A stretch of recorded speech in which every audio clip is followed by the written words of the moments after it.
Okay, special teams. We have people in here saying, talk special teams. I'll talk it. What has happened? What has happened where the 49ers, it doesn't matter who the special teams coach is, they cannot get good play out of special teams. We weren't even 5 minutes into that game, and special teams already made a penalty and backed up the 49ers on their own 5-yard line. The first two special teams plays resulted in special teams penalties against the Niners. The return man fumbled and recovered his fumble. The kicker missed another gimme kick.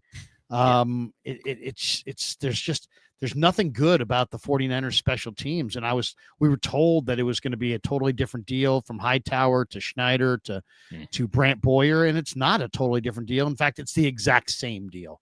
And it's literally the exact same. And I'd love to say Brant Boyer is a good special team coach, but there's no evidence of that right now. And, I can't watch this anymore. I mean, this is just, I cannot watch bad special teams losing every single week.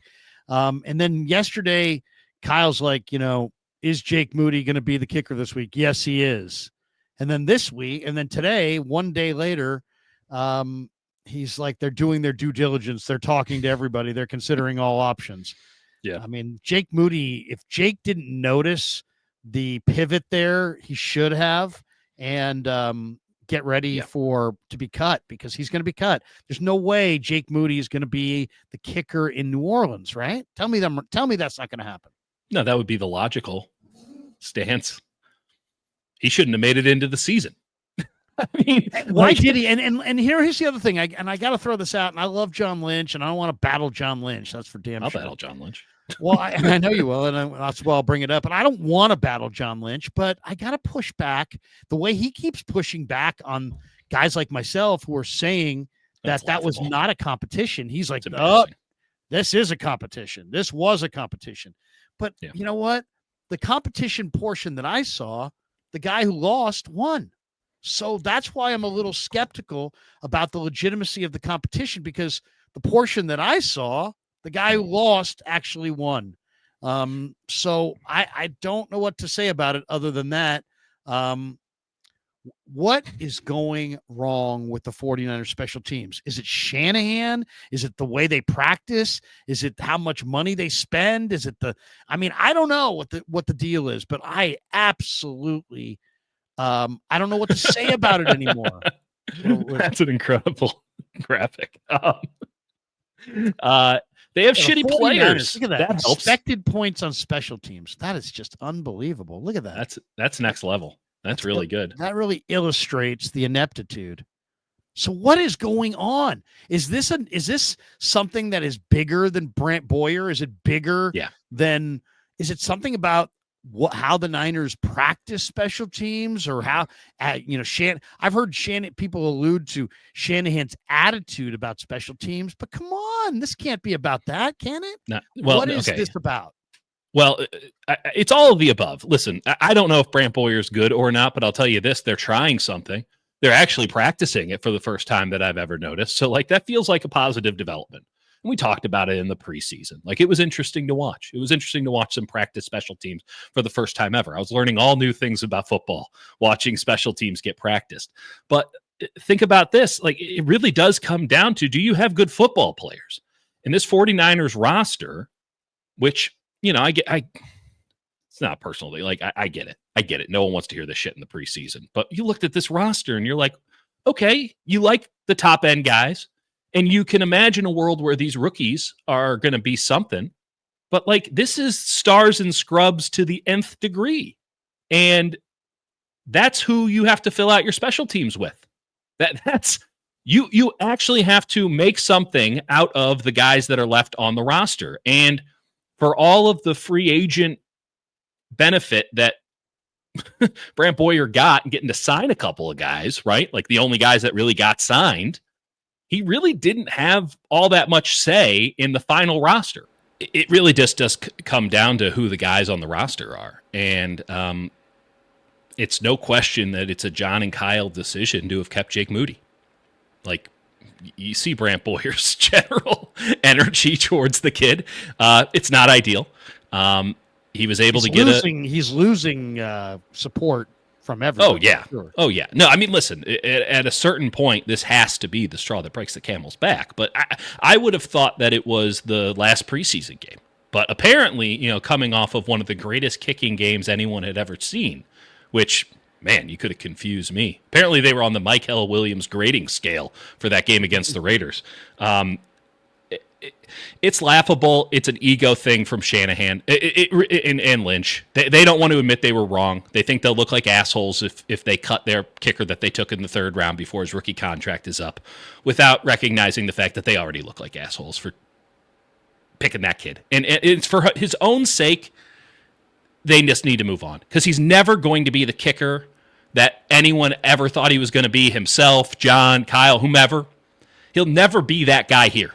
He'll never be that. He is a wreck. They kept cutting to his face on the Fox broadcast, and it's like, this dude is spinning. He is on tilt, and he could not possibly, there is no circumstance where it would, let's talk about fairness. It wouldn't be fair to him, a 25-year-old who's trying to make a career out of this. It wouldn't be fair to him to have him kick at home against Arizona.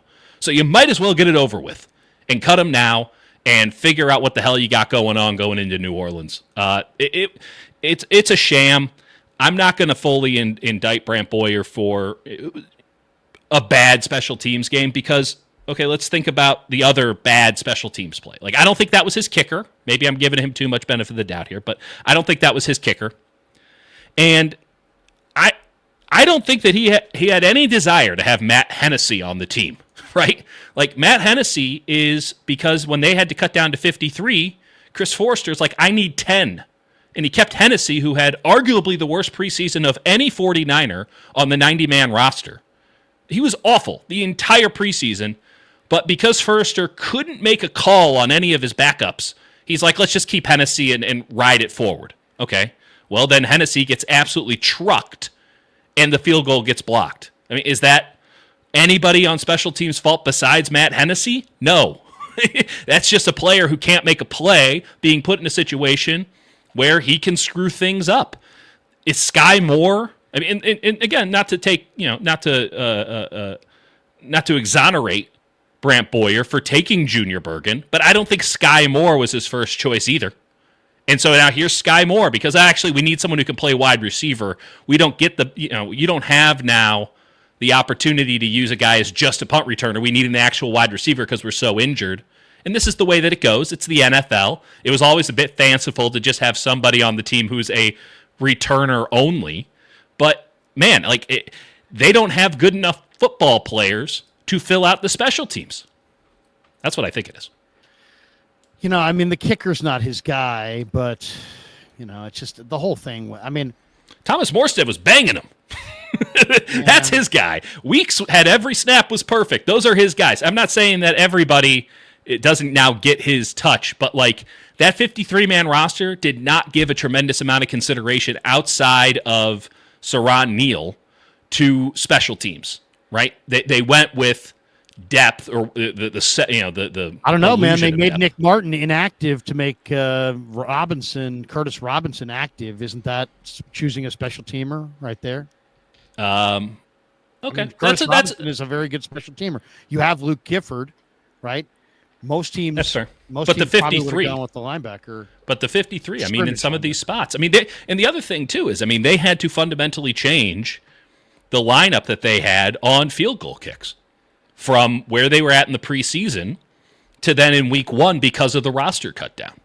So, and then that rears its ugly head. Hennessy wasn't in there, to my recollection, in the preseason. Why did the Niners go with 10 offensive linemen? To me, it's like once McCaffrey was kind of iffy, yeah, and you had all these injuries at running back, go find another running back. Yeah. I would have taken the guy Martinez from Miami off of Seattle immediately and just said, hey, you know what? We'll stash him on the regular roster and go with 9 offensive linemen instead of 10. Yeah. You don't need Spencer Burford and Pleasance and Hennessy and Nugent on the practice squad. You have Nugent on the practice squad. Right. You're never going to take Brendel out. The one thing you can say about Brendel, whatever you want to say about him, he's pretty durable. he doesn't ever go down. I don't know if that's a good thing or bad thing. I mean, he does on the field, but not injury wise. Yeah, he seemingly plays all the snaps. Yeah. So it's like, and he's the one sliding protections. They value that at a very high level, which gives him. You want to talk about grading on the curve? I mean, Jesus Christ. Yeah, I mean, we've been gaslit or told that he's great, and yet PFF's like, he's not great. But I mean, PFF doesn't see it. Not everybody sees it the same way. So I mean, there's different and some of these PFF grades, it's like you don't know exactly what they're coaching, and so it's like it's a little bit of a guesswork on their. Neither do we. On their but they're not even considering that possibility, right? It's a very binary, like good play, bad play, and let's add them all up. So it's obviously a lot more nuanced than that. I think PFF does good work in a lot of ways, but I take all their grades with a big grain of salt to the point where I just don't even look at them until after I've watched the All 22 because it anchors you mentally. Because there's a lot of times where you're like, how the fuck did this guy get a 75? And then on the flip side, it's like 51. Like, what are we talking about? Like, especially on the lines, I always felt like they were pretty rude. Maybe this is the old lineman in me talking. If you give up a sack, you're not going to have a good grade. If you get a sack, you're going to have a good grade. Right. They do jump you or drop you based on what they view as impact type plays. But like a strong side defensive lineman who's lined up at 4-eye repeatedly so that you can do cool stuff off the other side. Like that's a lot different than just saying to Nick Bosa's go get quarterback.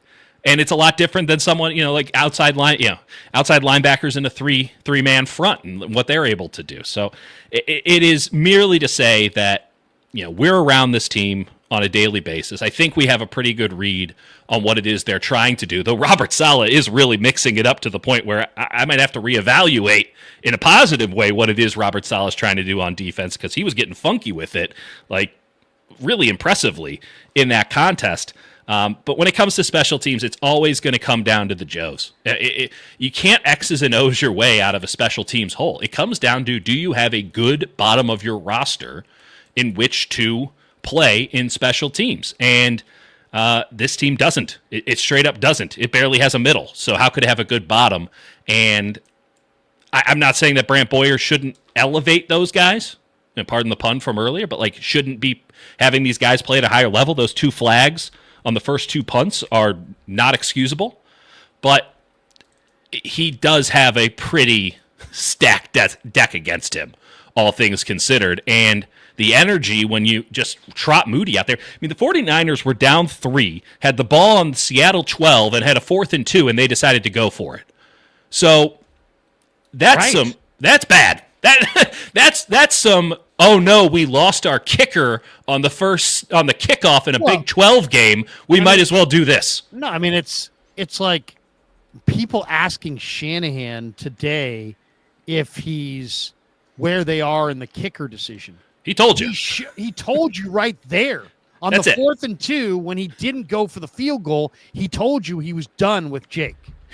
You were going to have to put a knife to his neck to get him to kick a field goal there. They ended up kicking a field goal on that drive because the knife went to his neck and the offense completely stalled out. And it was like, there is no alternative. Like we have to kick the field goal here. And we all just close our eyes and grit our teeth and hope it goes through. It barely did. And it's unconscionable. It's just such roster malpractice. And it's very reminiscent of the Farhan Zaidi Giants era, in my opinion, where at the end, he's just gaslighting us.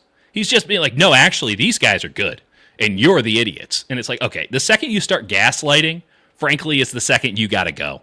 Because there is obviously nuance and interpretation and subjectivity in all of this, as we've been talking about.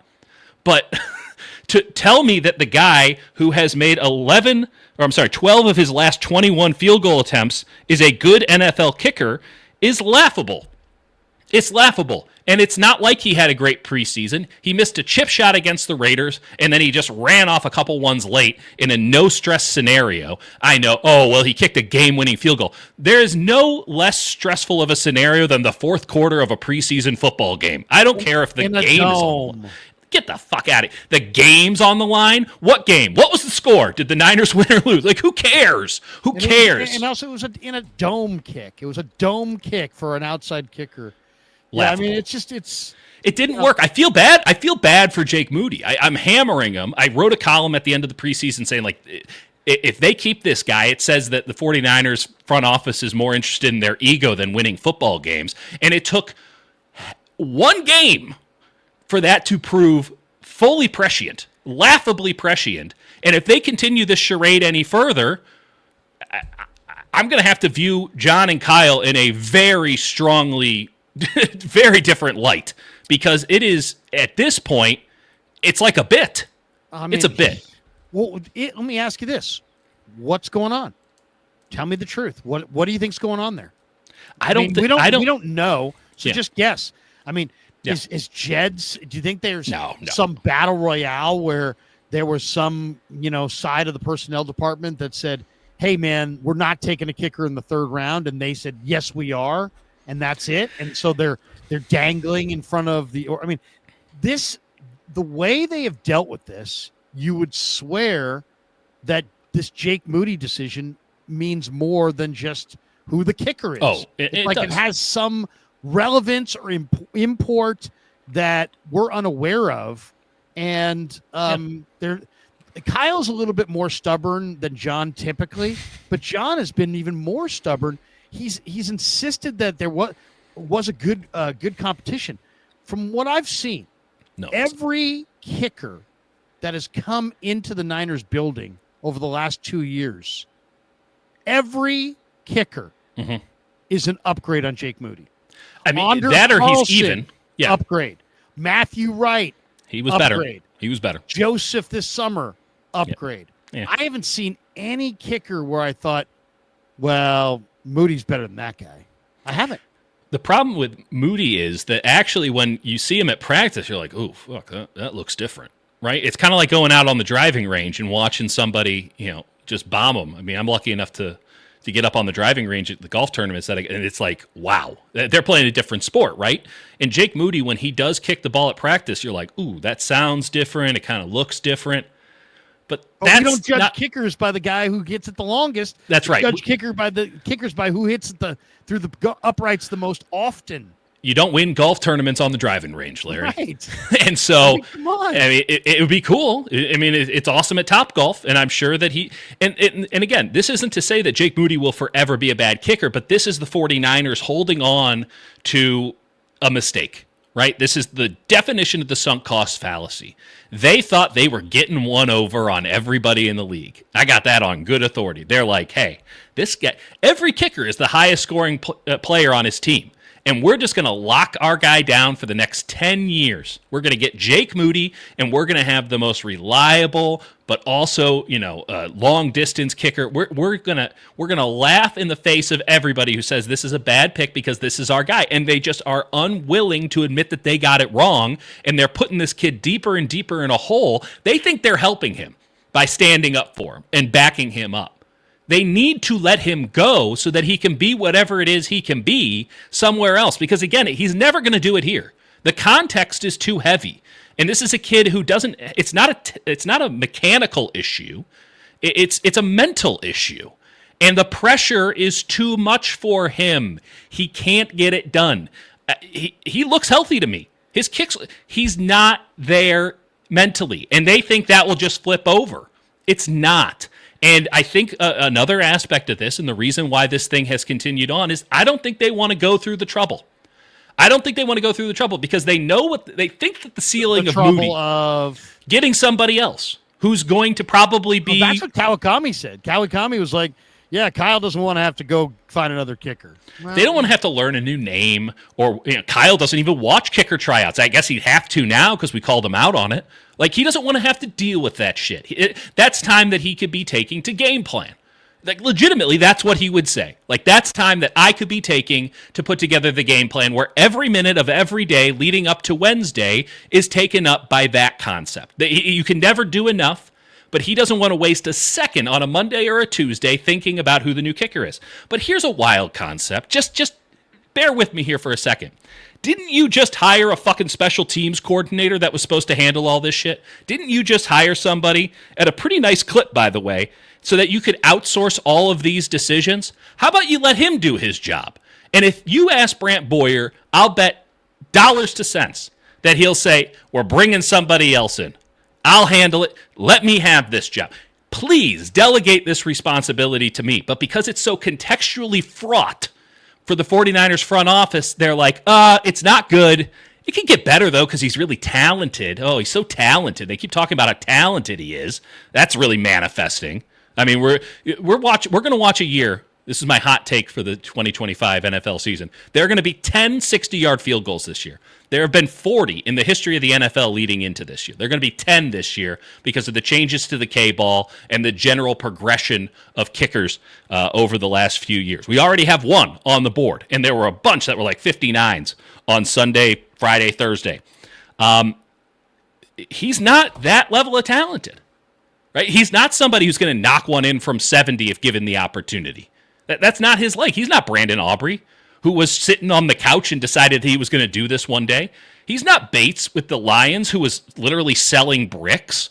I mean, it is unbelievable. This is them holding on to their priors and them not wanting to admit they're wrong, on top of the fact of, that seems like a lot of trouble just so that we can bring somebody in who's probably not going to be as good as him. So let's just hope he gets to be whatever he is. Let's just hope that this problem goes away, but it isn't, and it won't, and they need to make the change now. And if that game wasn't evidence enough that the change just needs to be made and you got to bite the bullet and get on with it, then they're never going to do it. They're never going to do it. Who do you want? Because honestly, I don't know a lot of kickers, but the one kicker that I saw that I really was pretty impressed with was Caden Davis, who was started, I think, at A&M, transferred to Ole Miss, was a highly coveted recruit, I believe.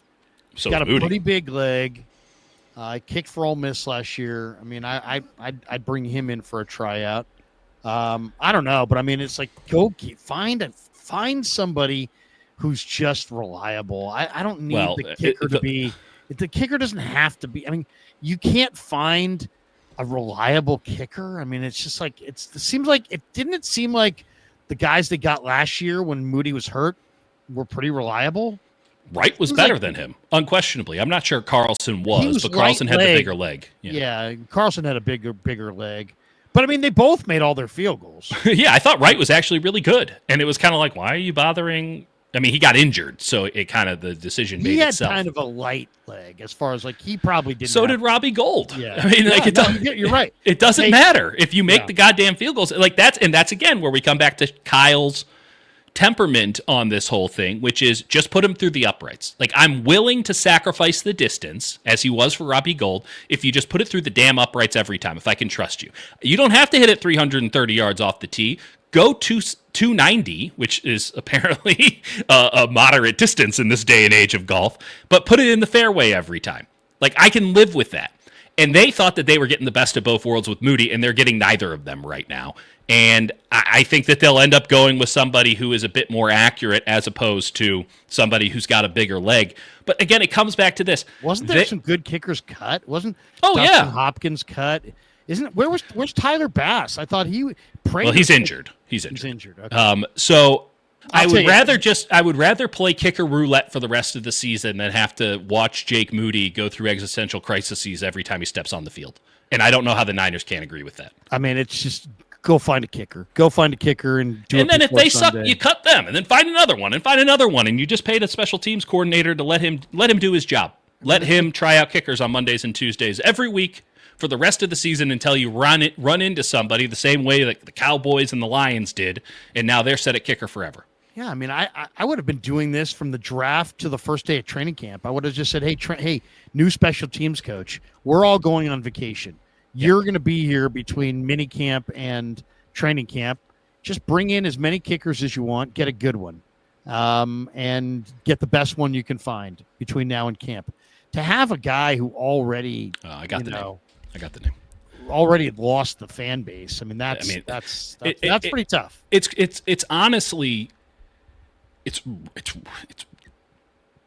rude. It's like, why are you putting this kid through this? Just do what every other team in the NFL would do. If his name wasn't Jake Moody, if this was Greg Joseph and the same thing happened, they would have cut him already, right? They would have just said, oh, that didn't work out. Is Jake Moody around? The name that you're looking for, I apologize, is Ben Sauls. And that, I mean, the headline writes itself. You better call Sauls. I don't care who it is. Just get one.